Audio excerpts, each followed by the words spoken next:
है everyone, my name is Vaibhav and आप सबका स्वागत है इस मास्टर क्लास में। आज हम बात करने वाले हैं वेब डेवलपमेंट के बारे में बहुत ही डिटेल में। जी हाँ, पिछले 10 सालों में लगभग मैंने बहुत सारे ऐसे प्रोजेक्ट्स पे काम किया है जो रियल वर्ल्ड से बहुत कनेक्टेड है। Business management system, learning management system और बहुत सारे ऐसे एप्लीकेशंस जो आपके लाइफ में डे डे टू डे आप हर दिन यूज करते हैं। जी हाँ, अगर आप भी एक प्रोफेशनल वेब डेवलपर बनना चाहते हैं, आपके पास ऐसा कोई चाहत है जिसमें आप चाहते हैं कि आने वाले 2 साल में, 4 साल में आप एक अच्छे वेब डेवलपर बने, राइट? तो ये प्लेटफॉर्म आपके लिए बहुत ही इंपॉर्टेंट होने वाला है। बने रहिएगा अंत तक। आज मैं आपको इस मास्टर क्लास में सबसे पहले ये बताने वाला हूँ कि 2026 के अंदर वेब डेवलपमेंट कैसे कंप्लीटली चेंज हो चुकी है। जी हाँ, पिछले 10 साल में जितना बदलाव नहीं आया है, इस एक साल में मैंने पर्सनली बहुत बड़ा एक डिफरेंस एक्सपीरियंस किया है कि कैसे वेब वेब डेवलपमेंट का जो प्रोसेस है, जो कोडिंग करते हैं, जो प्रोग्रामिंग करते हैं, राइट, जो प्लानिंग होती है, हर चीज में कितना बड़ा चेंज आ चुका है। बट हाँ, हो सकता है कि आप एक बिगिनर हो, आपको वेब डेवलपमेंट के बारे में बिल्कुल ही ना पता हो, राइट? तो इस पॉइंट के साथ मैं इस वीडियो को शुरू करूंगा कि आप एक बिगिनर हैं और आपको बहुत सारी चीज़ों की नॉलेज नहीं है, देन डेफिनेटली बेसिक चीज़ों को भी मैं इस वीडियो में इंक्लूड करने वाला हूँ। तो सबसे पहले हम समझते हैं कि वेब डेवलपमेंट होता क्या है। And for that I am just going to share the screen with you guys, just watch. All right, so on the screen you are just watching web development in 2026। जी हाँ, अब सबसे बड़ा फर्क क्या आया है 2026 की अगर मैं स्पेशली आपसे बात करूं। देखो, when I started my career in 2015, 2015 में मैंने अपना करियर स्टार्ट किया था after completing my college. At that particular time हम लोग बहुत अलग लेवल में वेब डेवलपमेंट को देखते थे। हमने अपनी शुरुआत करी थी HTML, PHP, right, front end जावा स्क्रिप्ट्स। तो इस वे में हमने अपने करियर को बिगिन किया था। बट आज की अगर मैं बात करूं, with the help of artificial intelligence, AI की आने की वजह से आज मार्केट इतना ज़्यादा इवॉल्व हो चुका है। आज कंपनीज इतनी ज़्यादा चेंज हो चुकी हैं, कंपनीज के एक्सपेक्टेशंस इतने ज़्यादा बदल चुके हैं। डेफिनेटली 10 साल पहले क्या एक्सपेक्टेशंस थी कंपनी की, आज क्या एक्सपेक्टेशंस है, बहुत ज़्यादा बदलाव आ चुका है। तो ग्रेजुअली जो चेंजेस मैंने ऑब्जर्व किया है, प्लस आने वाले 5 इयर्स में, 10 इयर्स में क्या चेंजेस होने वाले हैं, वो भी मैं प्रिडिक्ट करने वाला हूँ। वो भी सारी चीज़ें मैं आपको बताने वाला हूँ। प्लस आने वाले सीक्वेंसेस में, सीरीज में मैं ऐसी वीडियोस भी आपको लेकर के आऊंगा जिसमें आप कंप्लीटली स्क्रैच से बढ़िया वेबसाइट बनाना सीखोगे, एक अच्छा वेब डेवलपर बनना सीखोगे। जी हाँ, तो आगे बढ़ते हैं और ये समझते हैं कि वेब डेवलपमेंट होता क्या है। तो सबसे पहले ये कॉन्सेप्ट को समझना जरूरी है कि वेब डेवलपमेंट होता क्या है। देखो, वेब डेवलपमेंट एक बहुत बेसिक सा कॉन्सेप्ट है। जब तक इंटरनेट नहीं था ना, कंप्यूटर पे हम लोग सॉफ्टवेयर बनाते थे, नेटिवली वो कंप्यूटर पे ऑपरेट होता था। जिसको एक्सेस करना होता था वो अलग अलग कंप्यूटर पे जा करके उसको एक्सेस करता था। लेकिन इंटरनेट के आने की वजह से कोई भी ऐसा सॉफ्टवेयर, कोई भी ऐसा एप्लीकेशन जो आपने एक मशीन पे बनाया हुआ है, उसका एक्सेस दूसरी जगह पर भी किया जा सकता है। तो वेब पेज क्या होता है, वेब डेवलपमेंट क्या होता है? Basically web development is the process. क्या है? ये एक प्रोसेस है, राइट? इन दैट प्रोसेस हम क्या करते हैं, वेबसाइट बनाते हैं, वेब एप्लीकेशंस बनाते हैं। आने वाले वीडियोस में मैं बहुत डिटेल में बनाऊंगा कि वेबसाइट्स क्या होती हैं, वेब एप्लीकेशंस क्या होती हैं। But for now you have to just understand कि वेब डेवलपमेंट क्या होता है। तो वेब डेवलपमेंट के लिए सिर्फ इतना समझिए कि this is the process of developing website and web applications. All right, further for an example, आप इंस्टाग्राम देख लीजिए, फेसबुक देख लीजिए, चैट जीपीटी को देख लीजिए, है ना? तो जितने भी आप इस समय अपने ब्राउजर के अंदर एक्सेस कर रहे हैं, वो सारे वेबसाइट्स जो हैं वेब डेवलपमेंट के प्रोसेस के थ्रू ही बनाया जाता है। जी हाँ, अब आता है कि why web development. If you will focus on the screen you will just understand कि वेब डेवलपमेंट क्यों जरूरी है। देखो, आज के वक्त में अगर आप कोई नेटिव एप्लीकेशन बनाओगे ना अपने कंप्यूटर के ऊपर, and if you will try कि भाई हम इस एप्लीकेशन को ऐसे ही मार्केट करें और इसका यूज कोई करे, तो कोई भी नहीं करने वाला है। Because everybody is accessing the internet. हर आदमी इंटरनेट पे आ चुका है और उसको कोई ऐसा एप्लीकेशन चाहिए जो बने यहाँ पर, एक्सेस अमेरिका में भी हो जाए, राइट? तो आपको वेब डेवलपमेंट सीखना पड़ेगा। एंड ऐसा नहीं है कि आगे जाके इसकी जो डिमांड है वो कम होने वाली है। नो, डे बाय डे इन चीजों की डिमांड बढ़ेगी। वेल, एक बहुत बड़ा प्रिडिक्शन करने वाला हूँ। अभी तो देखो, एक कंट्री में बना हुआ वेबसाइट दूसरी कंट्री में एक्सेस हो रहा है। बट आने वाले कुछ सालों में एक ऐसी भी सिचुएशन आने वाली है कि अर्थ पे बना हुआ वेबसाइट मे बी चांद पे जाके कोई एक्सेस करे, अलग अलग प्लेनेट पे जाके एक्सेस करे। तो इट इज वेरी इंपॉर्टेंट कि आप इस रिक्वायरमेंट को समझिए कि day by day web development जो है बढ़ने ही वाला है। यस, इसका आर्किटेक्चर बदलेगा, इसका डेवलप करने का तरीका बदलेगा, नए नए लैंग्वेजेस आ जाएंगे, बट यस, वेब डेवलपमेंट जो है बढ़ने वाला है। आपको प्रो बनना है, आपको इसमें प्रोफेशनल बनना है, और इसके लिए आपको कुछ बेसिक चीज़ों का ध्यान रखना है, कुछ नई चीज़ों को सीखना है। तो सबसे पहले एक चीज़ आप अंडरस्टैंड करना कि इंटरनेट तो डे बाय डे बढ़ रहा है। आज इंडिया के अंदर आप देखो, करोड़ों लोग ऐसे हैं जिनके पास इंटरनेट है, बट करोड़ों ऐसे भी हैं जिनके पास इंटरनेट नहीं है। तो आप इमेजिन कीजिए कि अगले 5 साल में, अगले 10 साल में जब उनके पास इंटरनेट का एक्सेस आएगा, तो क्या वो इंटरनेट पे वेबसाइट्स, वेब एप्लीकेशंस, क्या इनको एक्सेस करेंगे या नहीं करेंगे? Definitely they will access all the details and all the websites here, right? तो डिमांड तो बढ़ने वाली है दोस्त। अब आती है बात कि अगर वेब डेवलपमेंट इतना ही जरूरी है, तो फिर इसको करना कैसे है? तो देखो, वेब डेवलपमेंट करने के लिए ना आपको सबसे पहले अपने माइंडसेट को मेंटेन करना पड़ेगा कि I am the person who can develop a website, I am ready to learn something. कुछ नया सीखने के लिए आप रेडी हो, आपका माइंडसेट मेंटेन किया हुआ है कि मुझे इस फील्ड में अपना करियर बनाना है। तो पहले तो mental preparation is more important than the physical preparation, right? तो मेंटली प्रिपेयर हो जाइए। उसके बाद हम बात करने वाले हैं प्लानिंग फेज के बारे में। देखो, अगर कोई भी वेबसाइट बनानी है ना, तो सबसे पहले प्लानिंग करनी पड़ती है। तो एक छोटा सा मैं एग्जांपल देता हूँ। जैसे मान के चलो कि आपका जो है एक कंपनी चलती है, जिस कंपनी के अंदर आप क्या बेचते हो? आप पेट्रोल बेचते हो। फॉर एग्जांपल आपकी ऑयल कंपनी है। तो अगर आप ऑयल कंपनी चला रहे हो, अब आप उसके लिए कोई वेबसाइट बनाना चाहते हो, तो सबसे पहले आप क्या करोगे? प्लान करोगे कि इंडिया के अंदर कितनी जगहों पे आपके पेट्रोल पंप्स हैं। आप उन पेट्रोल पंप्स का डिटेल उस वेबसाइट पे दिखाना चाहते हो। आपका हेड ऑफिस कहाँ पे है, आपके बाकी फर्दर सब्सिडरीज ऑफिस कहाँ पर है, पेट्रोल पंप का लोकेशंस कहाँ पर है, राइट? क्या रेट का पेट्रोल आप रखते हो, एवरी डिटेल, लाइक आपका प्रोडक्ट क्या है, आपकी सर्विसेज क्या है, आपके ऑफिसेज का लोकेशन क्या है, आप क्या कस्टमर से प्रॉमिस करते हैं। तो इसी तरीके से सबसे पहले आपको प्लान करना पड़ेगा। आफ्टर प्लानिंग आपको अपने टारगेट ऑडियंस डिसाइड करने पड़ते हैं। कोई भी जब वेबसाइट बनती है तो किसी के लिए बनती है ना, ऐसे नहीं कि बना के डाल दिया। देयर आर सम सिस्टम कि भाई मैं एक वेबसाइट बना रहा हूँ तो किसी इंसान के लिए बना रहा हूँ ना, जो उसको एक्सेस करेगा, तभी उसका कोई महत्व है, अदरवाइज तो क्या मतलब है उसको डेवलप करने का? तो वेबसाइट बनाने के लिए प्लानिंग फेज आता है। उसके बाद से आपका टारगेट ऑडियंस आपने डिसाइड करना है। Then we will focus on the features and the functionalities. अब हम बात करते हैं फीचर्स क्या रहेंगे इस वेबसाइट के अंदर। अब देखो, वेबसाइट दो तरह की होती है, एक होती है स्टैटिक वेबसाइट, एक होती है डायनेमिक वेबसाइट। अब स्टैटिक वेबसाइट क्या होता है कि उसमें आप इंटरेक्ट नहीं कर सकते, जस्ट आप लैंड किए, आपने जस्ट इंफॉर्मेशन देखा और आप आगे बढ़ गए। जो डायनेमिक वेबसाइट होती है उनके साथ आप इंटरेक्शन कर सकते हैं। आप उसमें डेटा सेव कर सकते हैं, आप उसे डेटा फेच कर सकते हैं, एक्सेस कर सकते हैं। अब जिन लोगों को नहीं समझ आ रहा है, तो उनको मैं आगे की वीडियोस में डिटेल में बताऊंगा डेटा फेच करना क्या होता है, इंटरेक्शन कैसे करनी होती है। तो ये पॉइंट आप अभी के लिए इस तरीके से समझिए कि यस, डायनेमिक वेबसाइट के साथ आप इंटरेक्शन कर सकते हैं। अब आता है कि जब आपने ये सारी चीजें डिसाइड कर ली, तो अब आपको क्या करना है? डिजाइन, डिजाइन स्ट्रक्चर, कि मेरा वेबसाइट दिखेगा कैसे, क्या कलर होगा, क्या थीम होगा, इन सारी चीज़ों पे आप फोकस करते हैं। तो ये एक बेसिक सा फ्लो होता है कि आपको वेबसाइट की यानी कि वेब की डेवलपमेंट करनी कैसे। तो थोड़ा सा और आगे बढ़ते हैं वीडियो के अंदर। कोई भी जो वेबसाइट बनता है ना, उसका एक स्ट्रक्चर होता है। देखो, स्ट्रक्चर का मतलब क्या होता है? जैसे मान लो एक घर बनता है, तो घर में क्या क्या चीजें जरूरी होती हैं? दीवार जरूरी है, फाउंडेशन जरूरी है, छत यानी कि रूफ वो जरूरी है, दरवाजे जरूरी हैं।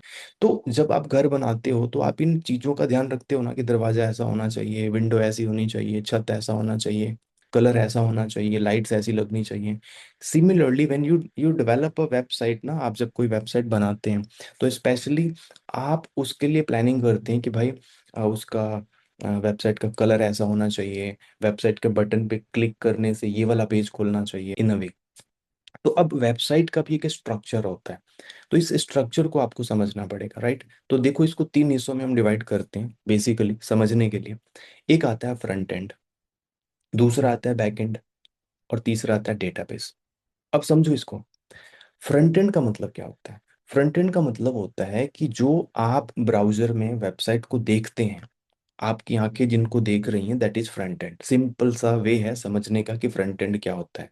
आप एक यूजर के तौर पे जब कोई भी ब्राउजर ओपन करते हैं, तो जो चीज आपकी आंखों के सामने दिख रही है, विजिबल है, that is front end. Backend क्या होता है? अब मान के चलो कि आपने एक वेबसाइट ओपन किया, ठीक है, और वेबसाइट ओपन की google.com, ठीक है। google.com जब आपने ओपन किया तो google.com ओपन करने के बाद से आपने सर्च किया कि भाई हमारे आसपास का सबसे अच्छा रेस्टोरेंट कौन सा है, राइट? आपने सर्च किया कि best restaurant in my area. तो गूगल ने आपके उस डेटा को, उस स्ट्रिंग को, उस क्वेश्चन को ले लिया और पीछे सर्वर पे उसको क्या करता है, प्रोसेस करता है, चेक करता है। तो ये पूरा जो काम हो रहा है ना, ये बैकएंड में हो रहा है, जो आप नहीं देख पा रहे हो अपनी आंखों से, राइट? बट पीछे कुछ तो काम हो रहा है ना। और पीछे पूरा सब काम करके, पूरा कैलकुलेशन करके, वो फिर फ्रंट पे आपको फिर से डेटा लेके आता है कि देखो भाई ये सारे लोकेशन है जहाँ पे आपको बढ़िया खाना मिलेगा। फ्रंट एंड जो आप आंखों से देखते हैं, बैक एंड जो कैलकुलेशन पीछे हो रही है, बिल्कुल वैसी जैसे आपका दिमाग है। मैं जो बोल रहा हूँ आप सुन पा रहे हो, लेकिन मेरे दिमाग में क्या चल रहा है, कैसे कैलकुलेशन हो रही है, सेम टू सेम वही बात है। बैक एंड यानी कि जो आप नहीं देख पा रहे हैं बट पीछे हो रहा है, फ्रंट एंड जो आप देख पा रहे हैं। अब आता है डेटाबेस। देखो डेटाबेस तो नाम से ही क्लियर है, एक ऐसा लोकेशन, एक ऐसा प्लेस जहां पर आप अपने डेटा को स्टोर करते हैं। अब डेटा का मतलब क्या होता है? देखो कोई भी वेबसाइट अगर बनती है तो उसमें डेटा होता है। अब जैसे आप स्कूल में पढ़ते हैं, कॉलेज में पढ़ते हैं, आपके स्कूल कॉलेज का वेबसाइट होगा, वहां पे बच्चों का रोल नंबर सेव करके रखा हुआ है, आपका रजिस्ट्रेशन नंबर सेव करके रखा है, समझ आ रहा है? आपके कॉलेज के जो टीचर्स हैं, स्कूल के जो टीचर्स हैं, उनकी जानकारी वहां पे स्टोर करके रखी हुई है, सिंपल। तो कोई भी वेबसाइट जब बनाई जाती है तो उसमें एक डेटाबेस भी बनाया जाता है। वो डेटाबेस जो है, उस वेबसाइट से रिलेटेड जितने भी लोग हैं या कोई प्लेस है या कोई भी जानकारी है, उसको वो सेव करके रखता है। तो मोटा मोटा आप इतना समझ लो कि कोई भी अगर वेबसाइट बन रही है तो उसमें तीन हिस्से आपको मिलेंगे ही मिलेंगे। सबसे पहला आता है फ्रंट एंड, अगेन जो आप देख पा रहे हैं, बैक एंड जिसे आप देख नहीं पा रहे हैं अपनी आंखों से, डेटाबेस जहां पर आपका डेटा सेव होता है। तो ये एक बेसिक सा सिस्टम होता है जिसको आपने समझना है। अब थोड़ा सा एक स्टेप और हम आगे बढ़ने वाले हैं। फ्रंट एंड डेवलपमेंट होती कैसे है? देखो फ्रंट एंड डेवलपमेंट करने के लिए ना आपको कुछ लैंग्वेजेस को सीखना पड़ता है, ठीक है। अब लैंग्वेज क्या होते हैं उनको हम किसी और वीडियो में कवर करेंगे, बट हाँ अगर आप इस वीडियो को यहाँ तक देख पा रहे हो तो डेफिनेटली आपको बेसिक जानकारी होगी कि लैंग्वेजेस क्या होते हैं। लैंग्वेज का मतलब जिससे हम कंप्यूटर से बात कर सकते हैं, एक ऐसा लैंग्वेज। तो फ्रंट एंड डेवलप करने के लिए आप HTML, CSS और जावास्क्रिप्ट, ये तीन सबसे ज्यादा बेसिक और मस्ट हैं आपके ग्रोथ के लिए। अगर आप जेन्युइनली फ्रंट एंड डेवलपमेंट करना चाहते हैं तो ये तीनों आपको सीखना ही पड़ेगा, इसके बगैर कुछ भी नहीं है। This is the foundation of front end development. Again HTML, CSS, JS यानी कि जावास्क्रिप्ट। तो ये तीन ऐसी लैंग्वेज हैं जो आपके लिए कंपलसरी हैं for front end development, right है। अब आगे बढ़ते हैं, बैक एंड डेवलपमेंट क्या होती है। अब बैक एंड डेवलपमेंट यानी कि जो पीछे कैलकुलेशन हो रही है, पीछे सारी चीजें, डिसीजन मेकिंग का काम चल रहा है, तो इसको समझने के लिए आपको क्या करना है, नोड जेएस पढ़ना है, एक्सप्रेस जेएस पढ़ना है जो कि उसकी लाइब्रेरी है, PHP लारावेल जैसे लैंग्वेजेस को पढ़ सकते हैं, पाइथन पढ़ सकते हैं। तो ये कुछ ऐसे लैंग्वेज हैं जिनको आप अगर प्रॉपर तरीके से स्टडी करते हैं तो आप बैकएंड को समझ लेते हैं। अब देखो बैकएंड बेसिकली करेगा क्या ना, कि बैकएंड एक ब्रिज का काम करता है। क्या करता है? एक ब्रिज का काम करता है।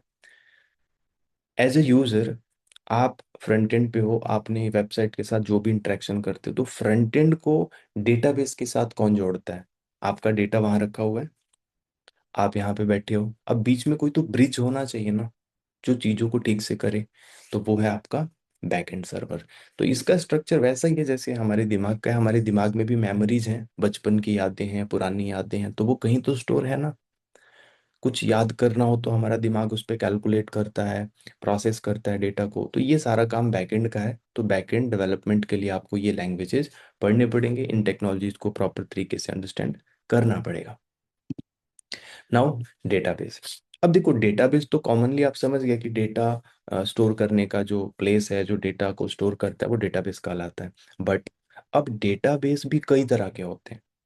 डेटाबेस कई तरह के होते हैं। फॉर एग्जांपल अगर आप ओवरव्यू लेना चाहें तो देखो दो तरह का डेटाबेस आप मार्केट में आज के टाइम पे पढ़ोगे, relational database and non relational database. Relational database क्या होता है? जिसमें टैबुलर फॉर्म में डेटा को सेव किया जाता है। नॉन रिलेशनल डेटाबेस जिसमें जेसन या फिर डॉक्यूमेंट के फॉर्म्स में डेटा को सेव किया जाता है, ठीक है। In detail we will discuss further, don't worry. तो अभी के लिए आप ऐसे समझिए कि दो डेटाबेस के टाइप्स होते हैं, और इनमें से आप अगर पढ़ें तो रिलेशनल भी पढ़ें, नॉन रिलेशनल भी पढ़ें, क्योंकि बहुत ज़्यादा वेरिएशन तो है नहीं है, ठीक है, बहुत ज़्यादा नहीं है कि हाँ पढ़ नहीं पाओगे। आप रिलेशनल से शुरू कीजिए बिकॉज इट इज़ इम्पॉर्टेंट। आप रिलेशनल में जैसे माई एसक्यूएल है, ओरेकल है, एसक्यूएल सर्वर है, आपने कॉलेज में भी पढ़ाई की होगी या अभी पढ़ोगे, तो ये जरूरी है आपके लिए। उसके बाद नॉन रिलेशनल डेटाबेस जो आते हैं जैसे मोंगोडीबी हो गया है ना, तो इन चीज़ों की स्टडी अगर आप प्रॉपर तरीके से करते हैं तो आप डेटाबेस में एक अच्छे लेवल पे प्रोफेशनल बन सकते हैं। अब एक छोटा सा ना यूजर स्टोरी मैं आपको यहाँ पे शेयर करूंगा, that is more important for your understanding कि कैसे एक वेबसाइट काम करती है। एक वेबसाइट को जब हम ब्राउजर में ओपन करते हैं तो इसका जो प्रॉपर वर्किंग रहता है वो कैसे रहता है। तो सबसे पहले आप एज अ यूजर एक ब्राउजर खोलते हो, ब्राउजर के अंदर आप अपना कोई भी वेबसाइट ओपन करते हो, ठीक है। And when ever you open the website, मैं आपको थोड़ा सा यहाँ पर गाइड कर देता हूँ, आप इस चीज़ को थोड़ा सा फोकस करो। एज अ यूजर आपने क्या किया, वेबसाइट ओपन करी, just focus on the screen. आपने क्या किया, यहाँ पे ब्राउजर में ओपन किया, ब्राउजर में आपने वेबसाइट का डिटेल लिख दिया, ठीक है। एंड वंस आपने वेबसाइट ओपन करी, फॉर एग्जाम्पल xyz.com कुछ भी लिखा आपने, तो ब्राउजर क्या करता है, उसको एक डोमेन नेम सिस्टम के पास लेके जाता है जिसको डीएनएस लुकअप बोलते हैं, ठीक है। वहां पर जाएगा और चेक करेगा। ये बिल्कुल ऐसा ही है कि आपने एक पोस्टमैन को एक चिट्ठी दे दी, चिट्ठी के ऊपर एड्रेस लिख दिया, पोस्टमैन चिट्ठी लेके आया, अब वो आपकी कॉलोनी में घूम के आपका एड्रेस सर्च कर रहा है, सिंपल, कि भाई आपका घर कौन सा है। तो google.com XY कुछ भी जो भी आप लिख रहे हैं, तो वो एक तरीके का एड्रेस होता है, राइट है। और वो एक डीएनएस लुकअप होता है जो कि ग्लोबल होता है, ठीक है। और उसमें जाके वो सर्च करता है कि ये वेबसाइट का लोकेशन कौन सा है, एड्रेस कौन सा है, और उस एड्रेस पे जा करके वो उसकी आईपी एड्रेस को ट्रैक करता है, राइट है। एंड फिर रिक्वेस्ट करता है सर्वर को, कहाँ चला जाता है, फिर वो सर्वर के पास जाता है, सर्वर को बोलेगा भाई मेरे को ये रिक्वेस्ट आई है, ये डेटा चाहिए मुझे, बिल्कुल वैसे कि भाई ये रिक्वेस्ट आई है, मुझे इस तरीके का डेटा आपसे चाहिए। तो सर्वर उसको बोलता है थोड़ा सा वेट करो, मैं डेटा लेके आता हूँ, आपको दे देता हूँ। तो अब सर्वर क्या करेगा, सर्वर जाता है डेटाबेस के पास। अब डेटाबेस के पास जाएगा, अपना कैलकुलेशन करेगा, दिमाग लगाएगा कि कितना डेटा मांगा आपने। अब जैसे आपने मांगा कि मुझे राहुल का डेटा चाहिए, मुझे सूरज का डेटा चाहिए, मान लीजिए कॉलेज की वेबसाइट है, आप वहां पे बैठे हैं, आपने बोला राहुल का बताओ पिछले साल कितने मार्क्स आए थे, राइट। आपने कोई बैंक का एग्जाम दिया, आप अपना रिजल्ट चेक कर रहे हो, समझ रहे हो, आप रिजल्ट चेक कर रहे हो। तो वो सर्वर क्या कर रहा है, डेटाबेस से मांग रहा है डेटा, कितना डेटा मांग रहा है, जितना फ्रंट एंड ने डिमांड किया है, क्योंकि डेटाबेस में तो बहुत सारा डेटा है ना, सारा थोड़ी ला के देगा आपको, रिक्वायरमेंट के हिसाब से वो डेटा फेच करेगा और आपको ला के देगा। तो सर्वर यही काम करता है, वो आपके रिक्वेस्ट को लेता है, उस रिक्वेस्ट को प्रोसेस करता है, डेटाबेस से मांग लेता है जो जो रिक्वायरमेंट है डेटा, और उसके बाद फिर सर्व करता है, क्या करता है, वापस से इधर आ जाएगा, ब्राउजर को देगा, और ब्राउजर जो है आपको दिखाएगा। क्योंकि ब्राउजर में भी पीछे कैलकुलेशन हो रही है, उसमें भी कोड्स चल रहे हैं, बट उसको इग्नोर करते हैं अभी के लिए। तो एक मोटा मोटा बात आपने समझना है कि आप एज ए यूजर एक वेबसाइट ओपन किया, डोमेन नेम सिस्टम जो होता है वो उसको लुकअप करता है, लुकअप करने के बाद वो सर्वर के पास भेजता है। सर्वर के पास जब आपका इंफॉर्मेशन जाता है तो सर्वर क्या करता है, उसको प्रोसेस करता है, एंड आपकी रिक्वायरमेंट के हिसाब से जो भी इंफॉर्मेशन आपने डिमांड करी है वो डेटाबेस से लेगा, खुद कैलकुलेट करेगा और आपको ला करके प्रेजेंट कर देगा। तो ये एक वे है कि कैसे एक वेबसाइट परफॉर्म कर रही है इस टाइम पर, एंड दैट्स ऑल। तो ये एक बेसिक सा आइडिया आपको मिल गया कि कैसे एक वेबसाइट काम करती है। अब आता है कि भाई अगर ये सारी चीजें समझ आ गई तो फिर वेबसाइट कितने तरीके के होते हैं, how many types of websites basically. तो सबसे पहले देखो, वेबसाइट को हम कुछ कैटेगरी, जैसे मैंने आपको पहले भी बोला, स्टैटिक डायनेमिक, तो वो एक तो बहुत बेसिक सा डिफरेंस है। बट आज के दौर में ये जो टाइम चल रहा है, बहुत कम लोग स्टैटिक वेबसाइट बना रहे होते हैं, बहुत कम रिक्वायरमेंट है उनकी, वो सीखने के लिए ठीक है, कॉलेज टाइम पे आपने किया थोड़ा बहुत HTML पढ़ के, वो एक अलग चीज़ है। बट हाँ, रियल लाइफ में, रियल वर्ल्ड में डायनेमिक वेबसाइट्स ही यूज होती हैं, बिकॉज एवरीबडी वांट्स कि कोई आए तो उनकी साइट के साथ इंटरेक्ट करे। तो आपको डायनेमिक वेबसाइट्स पे ही फोकस करना चाहिए सीखने के लिए स्टैटिक को। अब बात करते हैं बिजनेस वेबसाइट, ऐसे वेबसाइट्स जो किसी खास बिजनेस पर्पज से बनाए जा रहे हैं, राइट है, वो बिजनेस वेबसाइट्स में कवर अप किए जाते हैं, जैसे कि कंपनी की इंफॉर्मेशन हो गई, सर्विसेज हो गए, है ना। तो ये सारे बिजनेस वेबसाइट्स में आ गए। ई कॉमर्स की वेबसाइट आ गई, जैसे जो लोग सेल करते हैं अपना प्रोडक्ट, जैसे फ्लिपकार्ट, amazon, या फिर आप पर्सनली भी, आपकी मान लीजिए कोई साड़ी की दुकान है, ज्वेलरी की दुकान है, आप अपना खुद का वेबसाइट बनाना चाहते हैं और सोच रहे हैं कि हम वेबसाइट के थ्रू अपनी सेल्स को डेवलप करें, सेल्स बढ़ाएं, तो फिर आपको एक ऐसे ई कॉमर्स वेबसाइट की ज़रूरत पड़ने वाली है। एलएमएस यानी कि learning management system, educational websites, ऐसे वेबसाइट्स जो एजुकेशन प्रोवाइड करते हैं, जैसे उडेमी हो गया, अपग्रेड हो गया, ऐसे बहुत सारे वेबसाइट्स हैं जो आपको इस तरीके की जानकारी दे रहे हैं। तो एलएमएस हो गया लर्निंग मैनेजमेंट के लिए। सोशल मीडिया वेबसाइट जैसे फेसबुक हो गया, इंस्टाग्राम हो गया, है ना, तो ये सोशल मीडिया प्लेटफॉर्म्स हो गए। तो थोड़ा आइडिया लग रहा है, डिफरेंस क्रिएट हो रहा है। फिर हम बात करते हैं ब्लॉग्स। ब्लॉग्स का मतलब होता है, जैसे आप अपना ब्राउजर ओपन करो, फोन ओपन करो, गूगल क्रोम है जैसे, थोड़ा सा नीचे स्क्रॉल करना, आपको बहुत सारे ना ऐसे न्यूज़ दिख रही होंगी मोबाइल के ऊपर, टेक्स्ट वाली, आप उसको क्लिक करके पढ़ सकते हो। तो वेबसाइट के ऊपर जब हम अपना कोई ऐसे लिख रहे हैं, कोई जानकारी लिख रहे हैं किसी चीज़ के बारे में, this is called blogs. Clear हो रहा है। तो जो ब्लॉग्स होते हैं जिनके ऊपर सिर्फ और सिर्फ ब्लॉग ही लिखा जा रहा है, ये फिर ब्लॉगिंग वेबसाइट्स में काउंट की जाती हैं। इसके लिए मार्केट में बहुत सारे ऐसे प्लेटफॉर्म्स हैं, गूगल की साइट से भी हैं, एंड और भी लैंग्वेजेस हैं, उनमें भी आपको मिल जाएगा ऑप्शन ब्लॉग्स को डेवलप करने के लिए। जैसे अगर आप पीएचपी में जाएं तो वर्डप्रेस इज द प्लेटफॉर्म जो आपको स्पेशली ब्लॉगिंग के लिए यूज होता है। डैशबोर्ड एंड एडमिन पैनल, देखो, अगर आप बड़े वेबसाइट की बात करोगे जो मतलब बड़ी कंपनी यूज करती हैं, बड़ा बिजनेस में यूज किया जाता है, दैट इज एडमिन पैनल का बड़ा रोल है। एडमिन पैनल क्या होता है कि पूरा का पूरा एक एनालिटिक्स आपको प्रोवाइड करता है, राइट, एक एनालिटिक्स आपको लेकर के आता है, आपको दिखाता है कि भाई क्या चल रहा है एक्चुअली आपके बिजनेस के अंदर, पिछले महीने कितनी सेल हुई है, कितने ऑर्डर्स आए, रिसीव नहीं हुए, कितने ऑर्डर रिजेक्ट हो गए, कितना ऑर्डर रिफंड गया है। आप समझ रहे हो बिजनेस में कितनी चीजें होती हैं। तो वो सब कहाँ मिलेगा, एडमिन पैनल के अंदर आप सारा एनालिटिक्स निकालोगे। आपको अपनी वेबसाइट के ऊपर, मान लीजिए आपकी एक वेबसाइट चल रही है, उस पे आप अपना प्रोडक्ट सेल करते हो, आपको नए प्रोडक्ट ऐड करने हैं, तो कहाँ से ऐड करोगे, एडमिन पैनल से करोगे, क्योंकि एक एडमिन का एक्सेस होता है। तो वेबसाइट के अंदर जिस पार्ट का एक्सेस, जिन पेजेस का एक्सेस सिर्फ और सिर्फ एडमिन के पास होता है, that is called admin panel. तो it is important to understand. उसके बाद आता है स्ट्रीमिंग वेबसाइट, ऐसे वेबसाइट जो आपको स्ट्रीमिंग का फीचर देते हैं। अब स्ट्रीमिंग का फीचर कहाँ आता है, आप सोचो, जैसे यूट्यूब हो गया, फेसबुक में भी स्ट्रीमिंग मिल जाती है, इंस्टा पे भी मिल रही। तो ऐसे प्लेटफॉर्म्स जो आपको स्ट्रीमिंग का ऑप्शन देते हैं, that is called the streaming website. अब आप बोलोगे सर आपने तो फेसबुक और इंस्टाग्राम को सोशल मीडिया बोला, डेफिनेटली वो दोनों के कॉम्बिनेशन में आ रहे हैं, बिकॉज उनके जो फीचर्स हैं, राइट, वो दोनों को मर्ज किए हुए हैं। यानी कि फेसबुक जो है आपको स्ट्रीमिंग का फीचर भी दे रहा है, प्लस सोशल मीडिया के भी फीचर्स इंक्लूडेड है उसके अंदर। यूट्यूब जो है सोशल मीडिया नहीं है, बट उसके अंदर सिर्फ और सिर्फ वीडियो स्ट्रीमिंग चल रही है। क्लियर हो रहा है। तो ये एक बेसिक सा आइडिया है।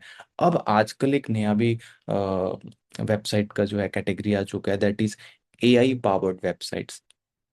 ऐसे वेबसाइट्स जिनके अंदर एआई का इस्तेमाल किया जाता है, right. I am not saying कि एआई से बने हैं, नो, जिन वेबसाइट्स के अंदर एआई यूज हो रहा है एज अ यूजर प्रेफरेंस, आप देखिए, तो बहुत ऐसे वेबसाइट्स हैं जिनके ऊपर चैटबॉट्स लगे हैं, एआई यूज किया जा रहा है, that is also called the AI websites. But 100% AI websites कौन से हो सकते हैं, जैसे कि आजकल जो भी आप जीपीटी यूज करते हो, जैसे चैट जीपीटी है, क्लॉड है, ऐसे बहुत सारे ऐसे प्लेटफॉर्म्स हैं ना, तो ये सारे आते हैं एआई पावर्ड वेबसाइट्स के अंदर। फिर हम बात करने वाले हैं दोस्तों कि जब हम अगला क्लास करेंगे आपके साथ, तो उसमें हम प्रॉपरली अंडरस्टैंड करेंगे कि वेब डेवलपमेंट का जो है फाउंडेशन क्या है। देखो अभी के सेशन में आपने काफ़ी चीज़ें समझी होंगी, एक वेब डेवलपमेंट जो है क्यों ज़रूरी है, कैसे कर सकते हैं, बेसिक आर्किटेक्चर क्या होता है, एज एंड यूज़र जब आप एक वेबसाइट को एक्सेस करते हो तो क्या प्रोसेस अंदर चल रहा है। तो ये सारी चीज़ें आपको समझ में आ गई।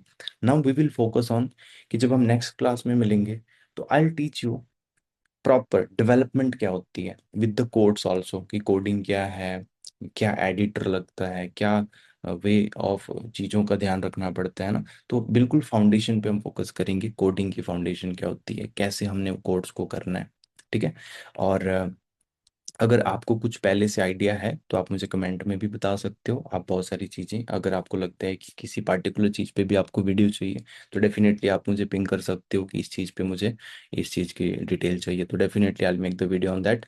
बट यस, आगे हम बात करेंगे HTML के ऊपर, CSS के ऊपर, एंड और भी ऐसे लैंग्वेजेस, जावास्क्रिप्ट हो गया, जो आपके बेसिक्स में बहुत काम की चीज़ होने वाली है, ठीक है। तो बाकी आपसे मिलते हैं अगली वीडियो में। Till then take care, all the best.